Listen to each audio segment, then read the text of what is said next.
नमस्कार। आइए सुनते हैं अपरा या फिर अचला एकादशी व्रत कथा। धर्मराज युधिष्ठिर भगवान श्री कृष्ण से कहते हैं, हे भगवान, आपने वैशाख मास के कृष्ण पक्ष की एकादशी अर्थात मोहिनी एकादशी के बारे में विस्तार पूर्वक बतलाया।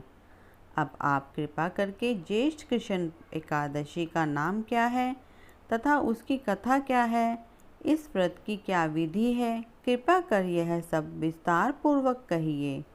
भगवान श्री कृष्ण कहने लगे कि हे राजन, ज्येष्ठ मास के कृष्ण पक्ष की एकादशी को अचला एकादशी तथा अपरा एकादशी दोनों ही नामों से जाना जाता है, क्योंकि यह अपार धन देने वाली है।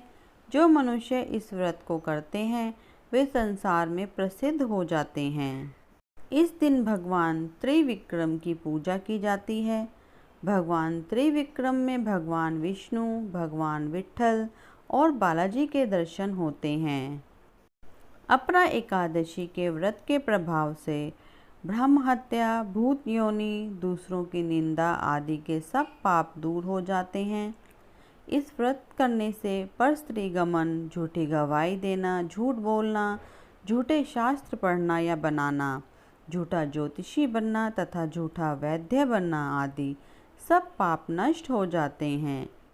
जो क्षत्रिय युद्ध से भाग जाए वे नरकगामी होते हैं, परंतु अपरा एकादशी का व्रत करने से वे भी स्वर्ग को प्राप्त होते हैं।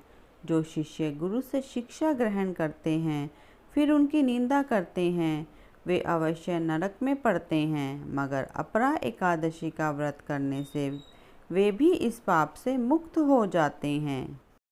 जो फल तीनों पुष्कर में कार्तिक पूर्णिमा को स्नान करने से या गंगा तट पर पितरों का पिंडदान करने से प्राप्त होता है, वही अपरा एकादशी का व्रत करने से प्राप्त होता है।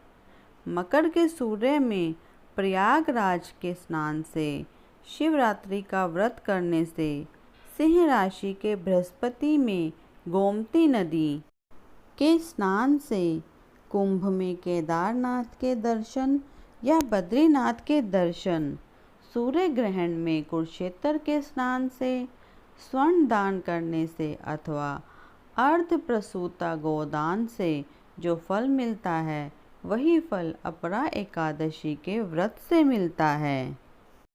यह व्रत पाप रूपी वृक्ष को काटने के लिए कुल्हाड़ी है, पाप रूपी ईंधन को जलाने के लिए अग्नि, पाप रूपी अंधकार को मिटाने के लिए सूर्य के समान, मृगों को मारने के लिए सिंह के समान। अतः मनुष्य को पापों से डरते हुए इस व्रत को अवश्य करना चाहिए।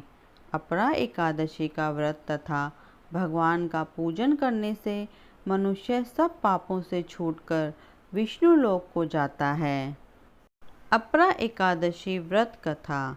इसकी प्रचलित कथा के अनुसार प्राचीन काल में महिध्वज नामक एक धर्मात्मा राजा था। उसका छोटा भाई वज्रध्वज बड़ा ही क्रूर, अधर्मी तथा अन्यायी था। वह अपने बड़े भाई से द्वेष रखता था।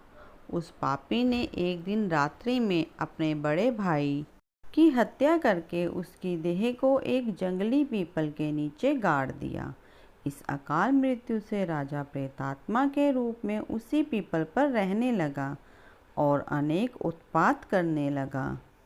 एक दिन अचानक धौम्य नामक ऋषि उधर से गुजरे। उन्होंने प्रेत को ज्ञान चक्षु से देखा और तपोबल से उसके अतीत को जान लिया। अपने तपोबल से प्रेत उत्पात का कारण समझा। ऋषि ने प्रसन्न होकर उस प्रेत को पीपल के पेड़ से उतारा तथा परलोक विद्या का उपदेश दिया। दयालु ऋषि ने राजा की प्रेत योनि से मुक्ति के लिए स्वयं ही अपरा एकादशी का व्रत किया और उसे अगति से छुड़ाने को उसका पुण्य प्रेत को अर्पित कर दिया। इस पुण्य के प्रभाव से राजा की प्रेत योनि से मुक्ति हो गई। वह ऋषि को सप्रेम धन्यवाद देता हुआ दिव्य देह धारण कर पुष्कर विमान में बैठकर स्वर्ग को चला गया। हे राजन, यह अपरा एकादशी की कथा मैंने लोकहित के लिए कही। इसे पढ़ने अथवा सुनने से मनुष्य सब पापों से छूट जाता है। यदि आपको हमारी यह जानकारी अच्छी लगी हो तो ऐसी और जानकारी के लिए प्लीज़ हमारे चैनल को लाइक, शेयर एंड सब्सक्राइब करें।